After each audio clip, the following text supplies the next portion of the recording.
Olá, você que quer passar em concurso público na área de educação, tudo bom com vocês? Estamos aqui mais um dia gravando mais uma aula para você que quer passar em concurso público. Você é professor, você é pedagogo, você é professora. Então vamos firme nesse objetivo, foco aí nos estudos para a gente passar. Quero dar um abraço a todos os profissionais de educação. Ontem, dia 6 de agosto, foi o Dia Nacional dos Profissionais da Educação, esses verdadeiros guerreiros e guerreiras, que realmente são brabos mesmo, porque você trabalhar com educação no nosso país hoje realmente não é fácil, mas a gente tendo a consciência de que nós somos pessoas capazes, juntos, de transformar a história do nosso país, é uma responsabilidade, uma tarefa que passa por nós, todos os educadores. Tá? Então, um abraço forte para todos vocês. Pessoal, no vídeo de hoje, nesta aula, a gente vai falar de um tema que mas cai demais em concurso público, tá? Que é a questão do currículo. Isso é um tema e muitas pessoas se confundem, têm dúvidas, e hoje eu vou fazer uma aula bem direta, bem rápida, no sentido de ir direto ao ponto para você ter uma base para quando você for fazer a sua prova de concurso público.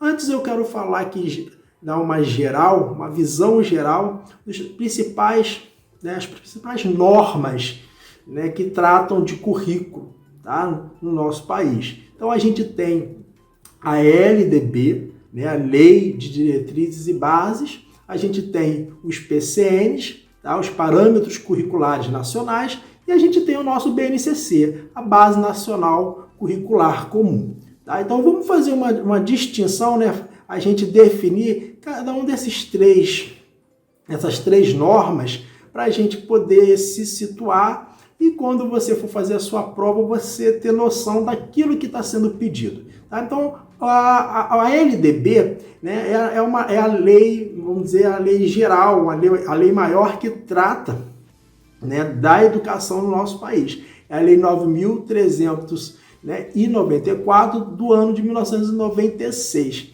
Tá? Essa lei, o que ela faz? Ela estabelece, tá, as diretrizes e as bases da educação nacional. Tá? Então é algo mais amplo. Então é isso que você tem que ter em mente quando se refere à LDB.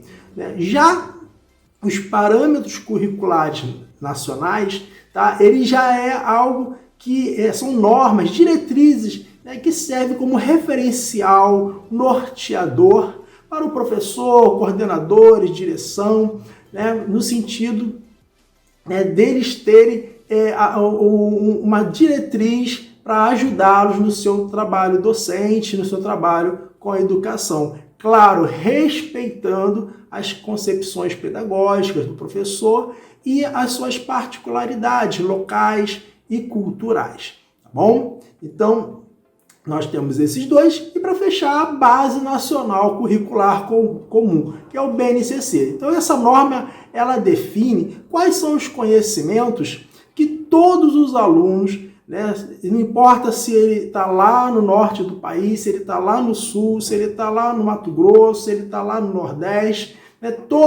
todos os alunos, todos os estudantes em território nacional, essa norma, a base, o BNCC, é para que todos tenham a mesma base. Tá?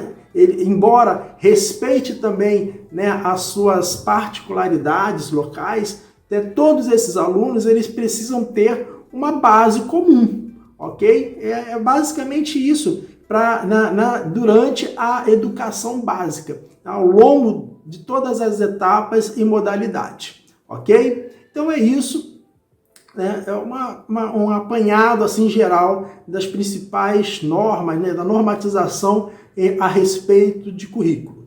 E aí a gente vai aprofundar aula após aula todas essas normas legais.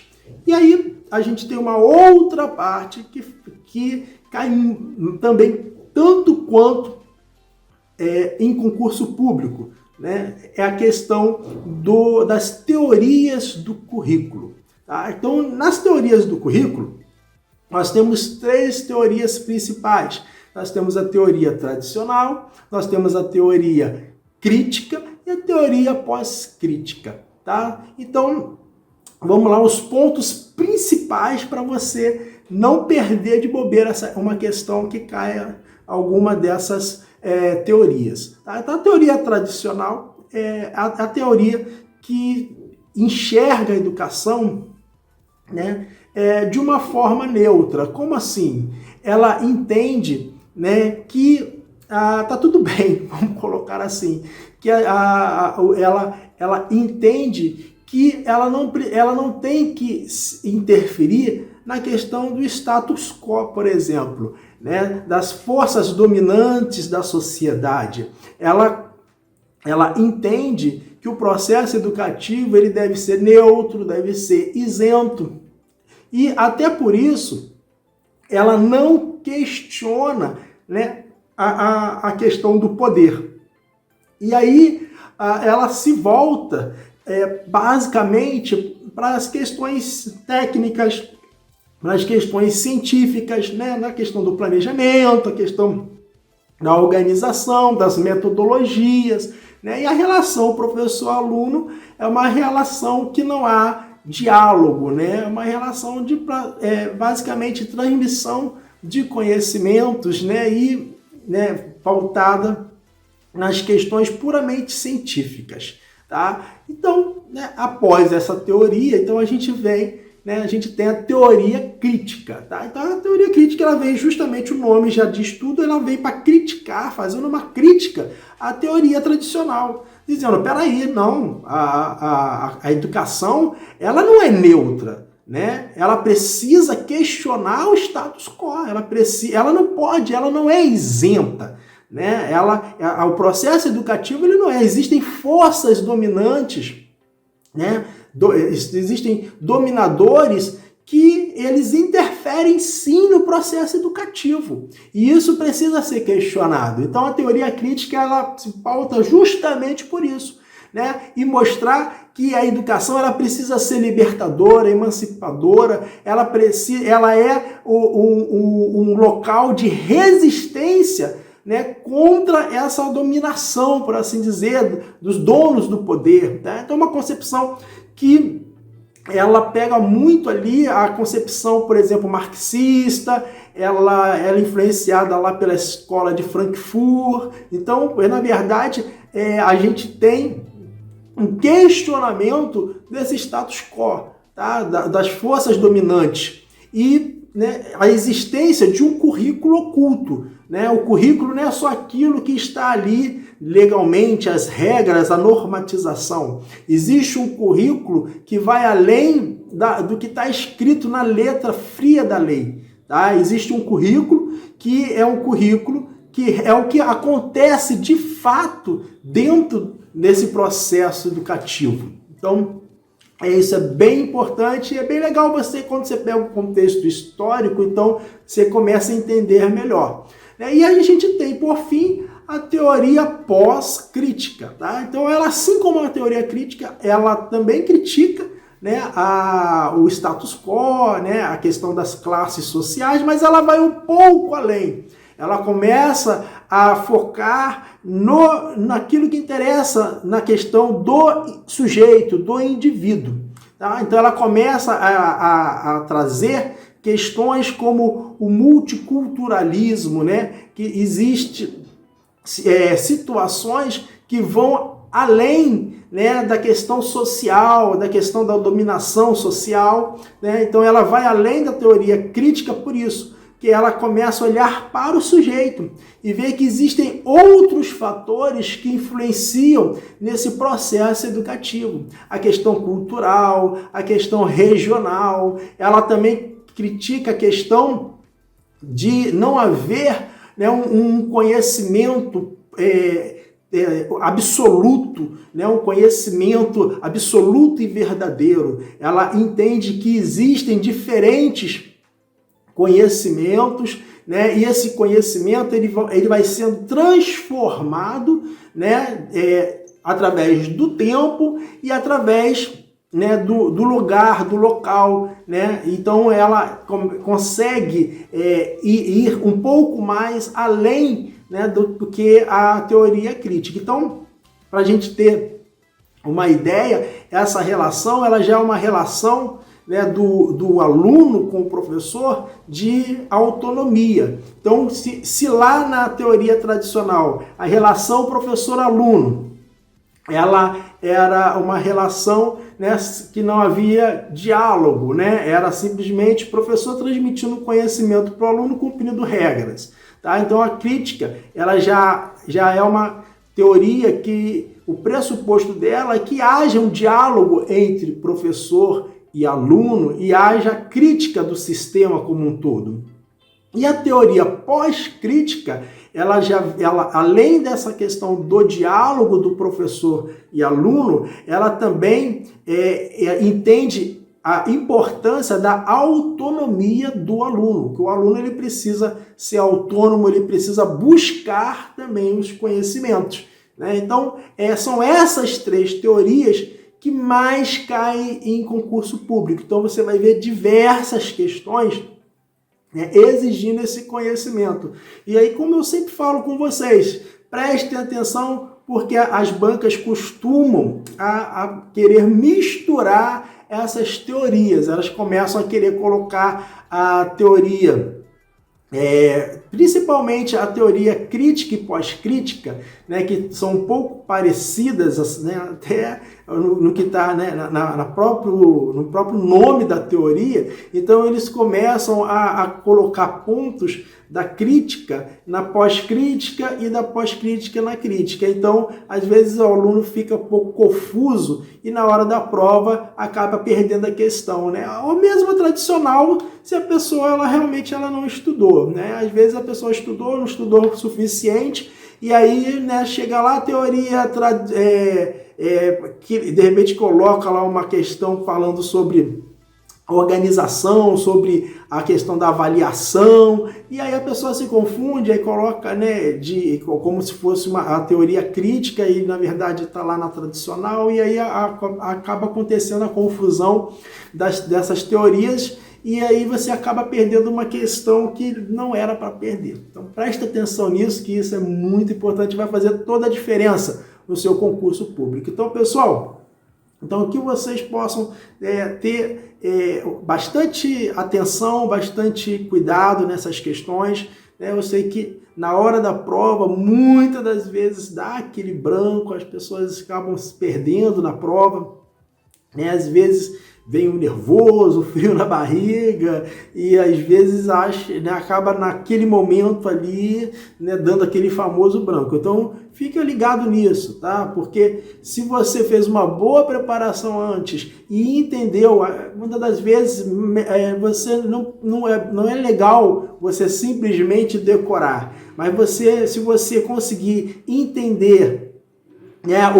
a essência das concepções, por que a teoria tradicional, por que a teoria, né, crítica e pós-crítica, né, no decorrer do tempo, né, na linha do tempo, então fica mais fácil você... E aí você pega as palavras-chave, né? Então, se você for ver a tradicional, então quando você está falando de uma teoria, né, que ela é neutra, isenta, ela é pautada simplesmente na questão, né, científica, né, organizacional, mecânica, padronização, palavras-chave tradicional. Se você vê algo do tipo, falando sobre, né, algo ligado à questão de resistência, de questionar o status quo, emancipadora, libertadora, a questão está falando ali da teoria crítica. E se está falando algo a respeito de multiculturalismo, falando de autonomia do aluno, superação de verdades absolutas,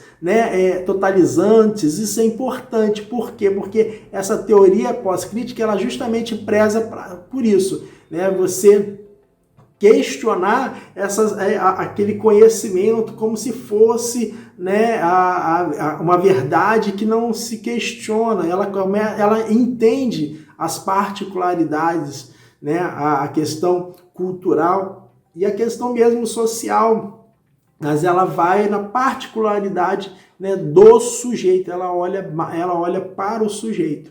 Então são alguns detalhes que fazem toda a diferença. Ok? Então é isso. Nas próximas aulas, pessoal, a gente vai adentrar, né, em cada teoria, a gente vai adentrar em cada um desses dispositivos legais, tá? Porque cai muito em prova, né? A LDB, né? a BNCC, então cai demais em prova. Para isso a gente vai preparar um material, umas aulas bem bacana para vocês. E espero, dentro de pouco tempo, né, aqui do nosso planejamento, a gente marcar algumas lives com aulas, né, para que a gente possa trabalhar os temas que mais cai, que é mais recorrente em concurso público, né, para preparar você para essa tarefa, essa missão de passar nesse concurso, e você vai conseguir, porque você pode crer, eu também não sou muito diferente de você, não. Eu não tenho, e nunca fui se eu fosse medir o maior QI, eu nunca fui o nerd, o CDF da escola, da turma, nada disso. Pelo contrário, eu sempre estudei com muito esforço, eu sempre me dedicava muito para tirar as minhas notas na escola, estudei quase a vida toda em escola pública. 2 anos que eu estudei numa escola particular, mas a minha vida todinha, né, foi estudando escola, praticamente toda estudando em escola pública. Então não é isso, não é questão de esforço, de dedicação, é realmente quando você é comprometido com você mesmo, e você se compromete, né, em querer realmente mudar a tua situação, mudar a situação da tua família e, quiçá, até mudar a situação do nosso país, né? Lembrando, né, nós tivemos ontem o Dia Nacional do Profissional da Educação, e a educação precisa de pessoas como você, focadas, que querem realmente fazer a diferença, querem, né, ter o seu emprego, sua estabilidade, né, mas querem também ser ótimos profissionais, gostarem do que faz, porque realmente, se você fizer algo que você não goste, gente, não vai rolar, não vai dar certo, não vai dar certo. Você vai levar aquilo, você vai empurrar com a barriga, e aí, né, infelizmente, muitas pessoas que entram até fazem estudo, fazem o concurso, aí depois toma posse e um tempo depois não gosta e pede exoneração, tá? Então você às vezes atrapalhou um colega que gostaria de entrar e iria, né, e se identifica. Então por isso que eu sempre falo nesses vídeos, né? Então faz uma análise, vê se é aquilo mesmo que você quer, né? Porque se você, né, estiver em cima do muro, você ficar, não sei se é isso mesmo que eu quero, eu vou fazer o concurso, né, porque eu acho que o salário tá bom, e tal, e se aquilo não for algo que realmente você goste, depois que você assumiu, você não vai ficar, né? Ou então você vai ficar lá desmotivado, né? Você não vai conseguir desenvolver um bom trabalho junto aos seus alunos, tá? Então isso é bem ruim para todo mundo, ruim para você, ruim para os alunos, ruim para a escola, ruim para a educação.